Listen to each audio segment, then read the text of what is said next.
رب اشرح لی صدری ویسر لی امری واحلل عقدۃ من لسانی یفقہوا قولی رب زدنی علما۔ جی پارہ 18 میں جو پہلی آیت ہے قد افلح المؤمنون، اس میں دیکھیں فلاح پاگے ایمان لانے والے، اور پھر ایمان لانے والوں کی جو ساری خصوصیات ہیں نا جو ان کو فلاح کی طرف لے کے جاتی ہیں، وہ ساری خصوصیات تھیں، ٹھیک ہے۔ وہ الحمدللہ ہم نے پڑھ لی، وہ نماز قائم کرتے ہیں، لفظ سے اعراض کرتے ہیں اور زکوٰۃ ادا کرتے ہیں، فروج کی حفاظت کرتے ہیں، اپنے جائز رشتوں تک اپنے آپ کو باؤنڈ رکھتے ہیں، اپنی بیویوں اور لونڈیوں تک۔ پہلے لونڈیوں کا بھی تھا، اب تو حکم یہ تقریباً اب نہیں ہے، کیونکہ وہ اب لونڈیاں اور غلام ہی نہیں ہیں، تو یہ حکم بھی پھر نہیں ہم پریکٹس کرتے۔ پھر اس کے بعد جو اس کے علاوہ کوئی راستہ اختیار کرے تو پھر یہی لوگ حد سے گزرنے والے ہیں، اپنی امانتوں اور عہد کی حفاظت کرنے والے ہیں۔ اب دیکھیں امانتیں اور عہد جو ہیں، جیسے بھی میں نے پہلے کہا کہ اس کا پورا نہ کرنا نفاق ہے، یہ منافق کی علامت ہے، تو اس کو بھی پورا کرنا ضروری ہے، اپنی نمازوں کی حفاظت کرنے والے ہیں۔ اب یہ ساری چیزیں کر کے ہوگا کیا؟ فلاح ملے گی۔ فلاح کیا ہوتی ہے؟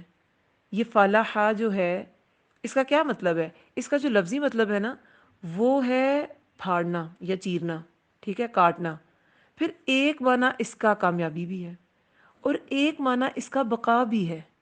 تو قد افلح المؤمنون، فلاح پا گئے مومن۔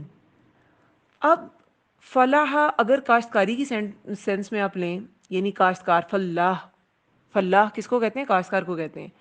اگر آپ اس سینس میں لیں تو اس کا مطلب ہے کانسٹنٹ مشقت۔ کامیابی کے لیے ضروری کیا ہے؟ مشقت۔ اگر آپ اسے کامیابی کی سینس میں لیں تو فلاح ایسی کامیابی ہوتی ہے جس میں کوئی تکلیف نہ ہو، وہ ہر تکلیف سے پاک ہو، ایسی کامیابی۔ تو دنیا میں ایسی کامیابی ممکن ہے؟ تو ممکن ہی نہیں ہے۔ تو یہ آخرت کی کامیابی ہے۔ دنیا میں ہر چیز جو جسے ہم اچیومنٹ کہتے ہیں، وہ جب ملتی ہے اس کے ساتھ کوئی نہ کوئی اس کے سائیڈ ایفیکٹس، کوئی اس کی شارٹ کمنگز، کوئی نہ کوئی اس کے ڈرا بیکس ہوتے ہیں۔ پھول کے ساتھ بھی کانٹا لگا ہے، ٹھیک ہے، ہر چیز کے ساتھ کوئی نہ کوئی نقص ہے، وہ کمپلیٹ نہیں ہے۔ دنیا کی کوئی بھی چیز، کوئی بھی آپ جو چیز اچیو کرتے ہیں وہ کمپلیٹ نہیں ہوتی، لیکن یہ جو فلاح ہے یہ ایسی کامیابی ہے جو کمپلیٹ ہوتی ہے۔ اور بقا، بقا کا مطلب یہی ہے کہ یہ وقتی کامیابی نہیں ہے، یہ پارشل آپ کی سکسیس نہیں ہے، جزوی نہیں ہے، بلکہ ہمیشہ کی کامیابی ہے۔ دنیا میں آپ نے صرف کوششیں کرنی ہیں، دنیا میں کامیابی نہیں مل سکتی، آپ کو فلاح نہیں مل سکتی۔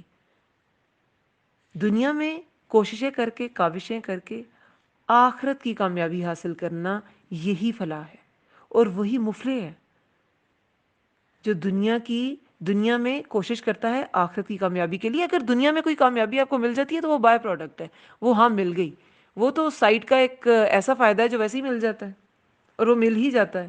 سب سے بڑی کامیابی ایک مومن کے لیے جو یہ سب چیزیں پریکٹس کرتا ہے وہ یہ ہوتی ہے کہ اسے دل کا سکون مل جاتا ہے، اور جس کو دل کا سکون ہے نا، پیس آف مائنڈ ہے جس کے پاس، تو پھر اس کے پاس باقی دنیا کی چیزیں کم ہے زیادہ سے فرق نہیں پڑتا، کیونکہ اس کو سکون ہے۔ سکون کیوں ہے؟ کیونکہ جو کچھ اس کے پاس ہے وہ اس پہ راضی ہوتا ہے۔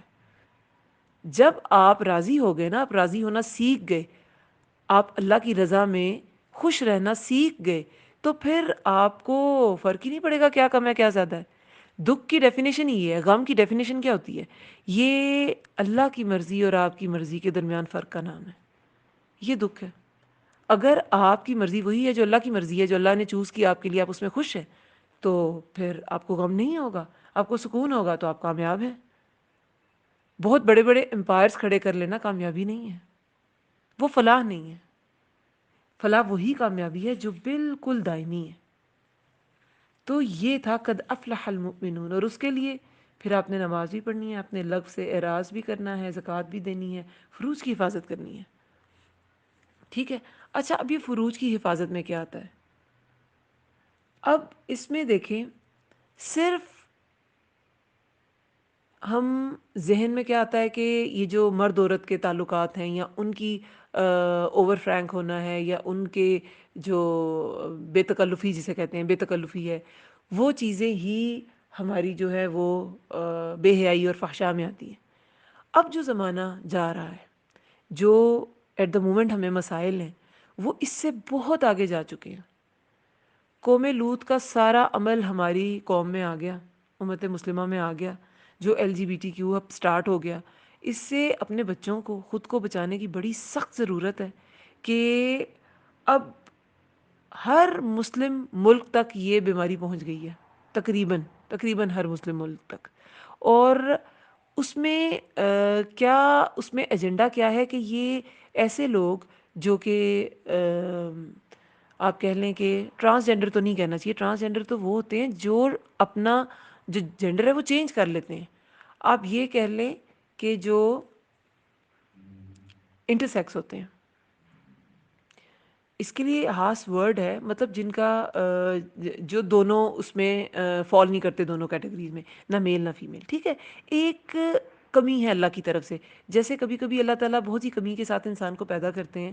کبھی کسی کے پاس بصارت نہیں ہے، اور کبھی کسی کے پاس جیسے کوئی دیکھ نہیں سکتا، کوئی سن نہیں سکتا، کوئی بول نہیں سکتا. کمیاں ہیں نا، تو اس طرح یہ بھی ایک کمی ہے، اور اس کو ایسے ہی لینا چاہیے.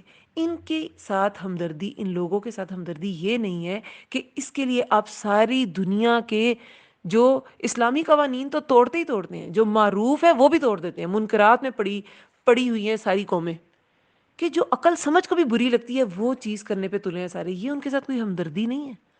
ان کے ساتھ ہمدردی یہ ہے کہ سب سے پہلے جس گھر میں وہ پیدا ہوئے ان کو اون کیا جائے، ان کو اون کیا جائے، اور ان کی بھی ایسی فروج کی حفاظت کرائی جائے جیسے ہم اپنے بیٹا بیٹی کی کرتے ہیں. اس کو سمجھنے کی ضرورت ہے. اور یہ فروج کی حفاظت جو ہے یہ سبھی کے لیے. کسی انسان کے پاس کوئی ایسی کمی ہے تو اس کو لائسنس نہیں مل جاتا کہ وہ اللہ کی حدوں کو توڑے. ایک کمی ہے. جیسے کوئی اگر دیکھ نہیں سکتا تو اللہ اسے نہیں پوچھے گا تم نے قرآن کو دیکھ کے پڑھا کیوں نہیں تھا، اسے پوچھے، اس سے وہ کوشچن ہی نہیں ہے. تو اسی طرح بچے پیدا کرنا، پالنا یا ایسی لائف گزارنا، یہ کوشچن اسے نہیں کیے جائیں گے. تو اس بات کو سمجھنے کی ضرورت ہے. یہ نیڈ آف دا آر ہے کہ ہم اس بات کو سمجھیں، اور یہ کانسیپٹس آگے جو ہمارے بچے بڑے ہوں گے بہت سی چیزیں ان کو بھی فیس کرنی پڑیں گی، ہمیں بھی فیس کرنی پڑیں گی. تو اس چیز کو ہم آج سمجھ جائیں. اس کے علاوہ بھی اور دیکھیں کتنی ساری چیزیں ہیں. اپنی امانت کی حفاظت کیا ہے؟ جس میں عہد کی پاسداری نہیں اس کا دین نہیں، اور جس میں امانت نہیں اس کا ایمان نہیں. تو امانت صرف وہ چیز نہیں ہے جو کسی نے رکھوائی. امانت کی ڈیفینیشن نا بہت سے لوگوں کو پتہ ہی نہیں ہوتی. ہم اتنے بڑے ہو جاتے ہیں لیکن یہ نہیں پتا کہ امانت کیا ہے. امانت ہر وہ چیز ہے جو کسی نے آپ کے پاس رکھوائی، اور ہر وہ ذمہ داری ہے جو آپ کو سونپی گئی، اور ہر وہ راز جو آپ کو دیا گیا، اور ہر وہ بات جو آپ سے پوچھی گئی. مشورہ بھی امانت ہے. یہ سب چیزیں امانت کی کیٹیگری میں ہی آتی ہیں. اور ہم اس میں کتنے مخلص ہیں یہ ہم دیکھ لیں خود کو. مخلص ہیں ہم اس میں. کوئی مشورہ مانگتا ہے ہم سنسیئر مشورہ دیتے ہیں.